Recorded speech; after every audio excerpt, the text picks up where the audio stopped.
Hey guys! Welcome back to the channel. In today's video, we will be looking at a shocking audio clip of Rocky and his friend talking about Jay Slater and a video of Ayub telling Rocky that he can control the narrative. Also, someone who is very well known for analyzing statements talks about what Ayub said. The first thing that we are going to look at is a clip of Ayub telling Rocky that he can control the narrative. Yeah, everyone follow Rocky the Great so we can get on it. Let yourself known, bro. You control the narrative, bro. Fuck all of this True Geordie and all these other weirdos, bro. Like, do you know what I mean? Like, trying to fucking... Like, they're actually monetizing. You lot are not onto them, but you're onto me for saying, like... For sticking it on trolls, bro. Like, do you know what I mean? So this is before Rocky showed his face, and Ayub was telling him to come on live, and he literally told Rocky to control the narrative and make himself be known. So this is where Ayub and Rocky are different, because I believe that if Rocky could have stayed offline and not been associated with the case at all, I think he would have preferred that. But he had to come forward for some reason, and that might very well be to help Ayub out with his story. Remember, Rocky never made a statement, and Mark didn't have a clue who he was, and said he spoke to everyone except Rocky, so there was no need for him to come forward unless he wanted to, or to help someone. And Rocky didn't seem comfortable when they spoke about the case, and kept trying to get Ayub to stop mentioning it. Also, Ayub talks like he is a master at controlling the narrative, and it's like he has been doing it since the beginning when no one even knew who he was. The way he says it so confidently, but after people have called him out and the numerous slip-ups, he doesn't sound as confident as he did at the start. Surely Rocky would have been annoyed with Ayub for bringing him into this, because Ayub was the one that got caught using a fake name, which clearly didn't work. Or was Rocky allegedly happy to cover for Ayub? Maybe he had no choice. Let me know what you guys think about this down in the comments. Did Rocky choose to be involved and join the lives with Ayub? And did he do it to potentially help Ayub cover up what happened? The next thing that we are going to look at shows you what type of person Ayub is. And what I want to show you is very interesting, because someone who is very well known for analyzing statements gives his opinion on what Ayub said about Jay. One of and the one you just mentioned, his quote was something else. Yeah, let's move to him. So that is Ayub Qasim. He's one of the two men that Jay was said to have left the NRG festival with. He's a convicted drug dealer, as I say, from England. He was renting the Airbnb, we're told, for a very short period of time.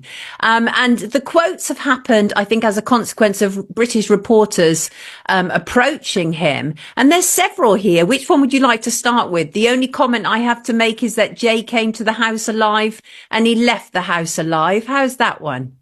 Okay, so that's the one I focused in on, and that's the one that concerns me. And so I have it pulled up here with a commentary.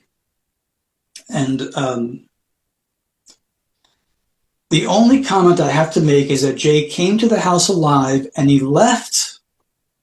Then there's the departure, the house alive, not to where he was going, but that he left. Now, this saying about being alive, coming there alive, and leaving alive, he's telling you that he comes from a culture of criminality. And so what this means is that when one is well acclimated to crime, associating with criminals, his reference point in life is going to be very different than yours and mine. It's going to, in his world, people may not always be alive. In our world, they're always alive unless they get sick. Right. In his world, in the context of him with a defensive posture about where Jay is, he goes to life or death. And so in that culture, that's more of a norm. That in the criminal life, there's distrust, there's exploitation, human empathy declines if it exists at all. Life that is cheap becomes cheaper. And it shows up in the language. So a criminal culture will sound very different than our culture. There's different expectations, and one of their expectations is deceit. Is they're not going to tell the truth. Lucy is not telling the truth. And this guy, in that short quote, what he's telling us is, my world is criminality. My world is violence. And those are chilling thoughts. So did he go in some kind of drug deal? Did he go for theft? I don't know. I don't know the answer.